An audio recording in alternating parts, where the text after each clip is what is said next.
Hello mga kapanday!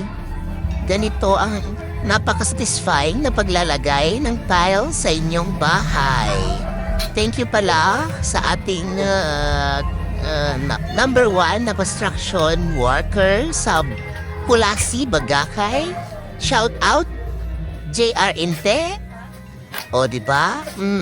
Lagyan ng simento, pantayin ang mukha. Ay, hindi pala. Ay, yung simento pala, ipantayin natin, hindi yung mukha.